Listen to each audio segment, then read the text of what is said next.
ਮੈਂ ਨਾ ਜਾਣ ਕੇ ਸਫ਼ਰ ਕਰਦਾ ਆ ਮਾੜੀਆਂ ਮੋਟੀਆਂ ਗੱਡੀਆਂ ਦੇ ਘਰ ਦਾ ਆਪਣਾ ਸਾਡੀ ਜ਼ਮੀਨ ਭੋਏ ਭਾਂਡੇ ਵਾਲੇ ਆ, ਅਸੀਂ ਕਿਹੜਾ ਕਿਤੇ ਕੋਈ ਅੱਲਾ ਮਾਹੀ ਦੇ ਕਿਸੇ ਕੰਮ ਗੱਲ ਆ ਸਾਨੂੰ। ਉਹ ਨਹੀਂ ਸ਼ੋਰ ਸਾਹਿਬ, ਮੈਨੂੰ ਪਤਾ ਤੁਸੀਂ ਮਾਸ਼ਾਅੱਲਾ ਪਿੰਡ 'ਚ ਤੁਹਾਡੇ ਟੌਰ ਨੇ ਨਾਂ ਨੇ। ਉਹ ਕਾਕਾ ਤੂੰ ਕਿਸੇ ਟਾਈਮ ਆਵੇਂ ਨਾ ਸਾਡੀਆਂ ਜ਼ਮੀਨਾਂ ਤੇ ਹਾਂਜੀ ਹਾਂਜੀ। ਫੈਸਲਾਬਾਦ ਆ, ਤੈਨੂੰ ਨਲਕਾ ਘੁਆਲਾ ਸਾਡਾ ਪਿੰਡ ਆ। ਨਲਕਾ ਘੁਆਲਾ?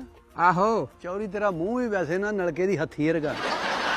ਚੌਰੀ ਉਹ ਪਾਣੀ ਪੀਤਾ ਕਦੀ? ਨਲਕਾ ਗੇੜ ਕੇ ਤੇ ਅੱਗੇ ਹੱਥ ਰੱਖ ਕੇ ਜਮਾ ਹੋ ਜਾਣਾ, ਫਿਰ ਮੂੰਹ ਲਾ ਲੈਣਾ ਉਹਨੂੰ। ਓਏ ਆ ਹੁਣ ਚੱਲੇ ਆ ਜਿਹੜੇ ਆ ਡਿਸਟ੍ਰਿਕਟ ਵਾਟਰ ਜਿਹੜੇ ਪੀਂਦੇ ਆ ਹਾਂ ਹੈ ਆ ਬੋਤਲਾਂ, ਅਸੀਂ ਤੇ ਭਰਨਾ ਜਾ ਕੇ ਇੱਕ ਨਲਕਾ ਹੁੰਦਾ ਸੀ ਪਿੰਡ ਦੇ ਵਿੱਚ, ਤੇ ਪੂਰਾ ਪਿੰਡ ਉਸੇ ਉਹ ਸਾਰਾ ਪਿੰਡ ਨਲਕੇ ਦੇ ਦੁਆਲੇ, ਨਲਕੇ ਨੂੰ ਘਬਰਾ ਪਾ ਦੇਣਾ ਤੇ ਪੂਰਾ ਪਿੰਡ ਵੀ ਹੋਰ ਲਵਾ ਲਓ, ਇੱਕ ਦੋ ਵਿੱਚ ਇੱਕੋ ਤੋਂ ਹੀ ਭਰੀ ਜਾਣਾ। ਉਹ ਠੰਡਾ ਪਾਣੀ ਨਾਲੇ ਪੀਣਾ ਨਾਲੇ ਇੱਥੇ ਸਾਫੇ ਜਿਹੜਾ ਚੌਰੀ ਵੈਸੇ ਕਹਿੰਦੇ ਠੰਡਾ ਪਾਣੀ ਪੀਣਾ ਨਹੀਂ ਚਾਹੀਦਾ।